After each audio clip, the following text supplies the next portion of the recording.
বাচ্চা জন্ম নেবার পর সকলের দায়িত্ব যখন শেষ হয়ে যায়, ঠিক তখন থেকে শুরু হয় একজন মায়ের মূল দায়িত্ব।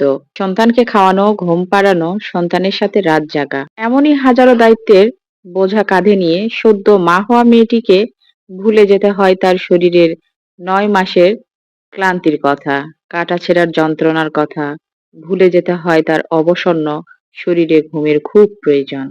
সন্তান যখন মায়ের গর্ভে থাকে তখন সকলে গর্ভবতীর প্রতি সহানুভূতিশীল হলেও সন্তান ভূমিষ্ঠ হওয়ার পর সবাই ভুলে যায় মেয়েটির উপর দিয়ে কি ধকলটাই না গেছে। তার শরীরে ও মনে এখনো কত কষ্ট। মেয়েটি কিন্তু তার ক্ষয়ে যাওয়া শরীর নিয়ে সবকিছু মেনে নেয়। কারণ মানতে সে বাধ্য। সে যে মা। দিন শেষে সন্তানের জন্য হলেও তাকে তো সুস্থ থাকতেই হবে। মায়েরা যদি তার নবজাতক সন্তানকে নিয়ে একা দুর্বল শরীরে রাত জাগে, তাহলে তাকে দিনে অন্তত ঘন্টাখানেক বিশ্রাম নিতে দিন। তার মাথায় হাত রাখুন, তাকে সাহস দিন।